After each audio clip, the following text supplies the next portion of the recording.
This is Bedtime Stories, Grownup Edition, Operation Anteater. And this is a PSA that you must watch before you watch bonus episode 4, part 2, and part 21. As you know, Bedtime Stories talks about real life issues, things that happen every day in the world around us. And more often than not, in order to present the lessons that God intends for me to impart, the plots include rather sensitive topics. The characters that have developed are not all saved, sanctified, and filled with the Holy Ghost. They cuss a little bit, they fight, kill, protect the innocent, and victimize the vulnerable. Not because those types of themes are entertaining necessarily, but because they happen every day. Leading stories on the news, high profile cases, even our own families are filled with details that are not far from the pictures that are painted in Bedtime Stories, Grown Up Edition. Some of it is not easy to write,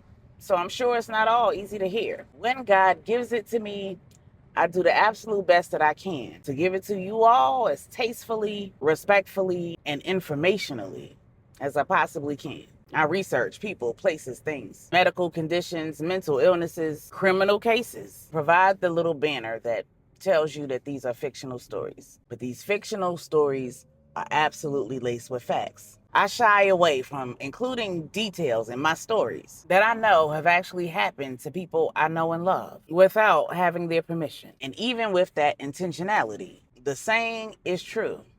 You throw a rock and you will certainly hit a dog. I have a family member who is living with aphasia. There are people who I know and love who are living with autism.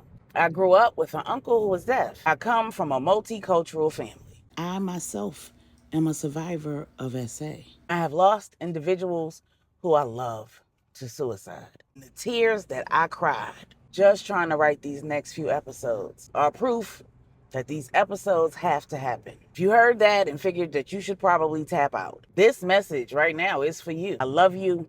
I respect where you are. And you can follow the story without hearing anything that might be triggering without skipping the episode. I'm going to include little red arrows with timestamps so that if it's too heavy for you, you can skip what your spirit can't hold right now. And I'll be praying that God, in his infinite wisdom, will send you back to these 2 episodes when you're ready. And you'll be able to watch them without skipping. Until then, use the red arrows as your prompt. If you're on YT, there'll be timestamps in the description that will allow you to transition right to the next scene. Shock and awe can be entertaining, but I will never exploit anyone else's trauma for clicks and views.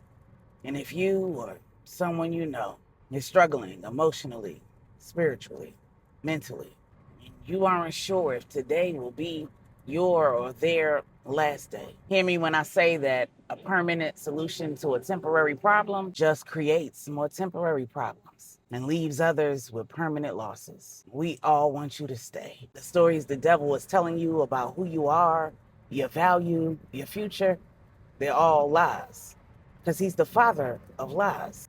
What God says is the absolute truth, and you got to stay to find that out. There's help available, and if you are in the U.S., you can call 988 right now, and there are people who are waiting to help. I'm believing God for your future. Somebody told me peace would get this quiet, but I'd rather hear God than another lie again.